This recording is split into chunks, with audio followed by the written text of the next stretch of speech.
আসসালামু আলাইকুম। হ্যাঁ, আশা করি ভালো আছেন। তো আমি আজকে আপনাদের সামনে একটা নতুন কোম্পানির ভিডিও নিয়ে চলে আসছি। সেটা হলো যে বেক্সিমকো গ্রুপ। বেক্সিমকো গ্রুপ বাংলাদেশের বর্তমান সময়ে one of the talk of the town, যেটা দেশের সর্ববৃহৎ আ মাল্টিন্যাশনাল কোম্পানিগুলোর মধ্যে একটা, যারা বাংলাদেশ থেকে প্রোডাক্ট এক্সপোর্ট করে। Beximco group pharmaceuticals, clothing brand, তারপর বিভিন্ন ধরনের মিডিয়া, এই ধরনের বিভিন্ন ধরনের প্রোডাক্ট আ পার্টগুলাতেও তাদের ইনভেস্টমেন্ট আছে।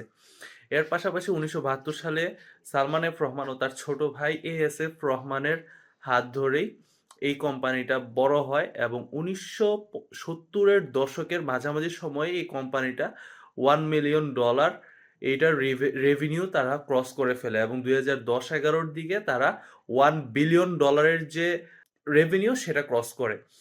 সালমান এফ রহমান একই সাথে রাজনীতিবিদ ছিলেন, পাশাপাশি তিনি এডুকেশনের দিক দিয়েও খুব ভালো প্রতিষ্ঠান থেকে পড়ালেখা করছেন। তিনি আমার মতো নটরডেম কলেজ থেকে পড়ালেখা করছে। বর্তমান সময়ে সালমান এফ রহমান যদিও জেলে আছেন, কিন্তু তার কোম্পানি এখন পর্যন্ত খুব ভালোভাবে রান করতেছে। তার যে কোম্পানি ইন্ডিপেন্ডেন্ট চ্যানেল এখন বর্তমান সময়ে বাংলাদেশের one of the top media, news media বলা যায়। এর পাশাপাশি বেক্সিমকো গ্রুপের ক্ষেত্রে এই সময়ে বিভিন্ন ধরনের জালিয়াতির ক্ষেত্রে কথা বলা হয়েছে, দেশ থেকে টাকা পাচার, আরো বিভিন্ন ধরনের কথা বলা হয়েছে, কিন্তু এর বাইরে গিয়ে দেশে বর্তমানে ৭০,০০০-এর মতো মানুষকে চাকরি দিচ্ছে এই বেক্সিমকো গ্রুপ। বেক্সিমকো গ্রুপের বর্তমানে ঢাকা স্টক এক্সচেঞ্জের হিসাব অনুসারে তার $১.২ বিলিয়ন ইনভেস্টমেন্ট আছে ঢাকা স্টক এক্সচেঞ্জে। এর পাশাপাশি তার কোম্পানির যে পুরা ভ্যালুয়েশন সেটা হলো $১০৩.৮৫ বিলিয়ন। বর্তমানে Salman F Rahman one kind of billionaire, যদিও তিনি সেটা ডিনাই করছে, এটা ঠিক নাও হইতে পারে এই কথা বলে। কিন্তু বেক্সিমকো গ্রুপ বাংলাদেশের প্রথম কোম্পানি যে লন্ডন স্টক এক্সচেঞ্জে তার নিজেকে রেজিস্টার করতে পারছিল।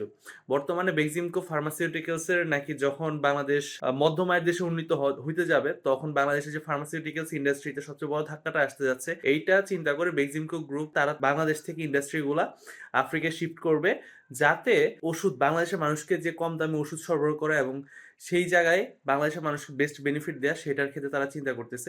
সো ওভারঅল আজকে ছিল এই বেক্সিমকো গ্রুপ নিয়ে আমার আজকে এই ভিডিওটা। কেমন লাগলো এটা জানাতে ভুলবেন না। আর সবাই আমার জন্য দোয়া করবেন। লাভ বাংলাদেশ, লং লিভ বাংলাদেশ, ইনকিলাব জিন্দাবাদ। আর সবচেয়ে বড় জিনিস, হ্যাশট্যাগ জাস্টিস ফর হাদি। আসসালামু আলাইকুম।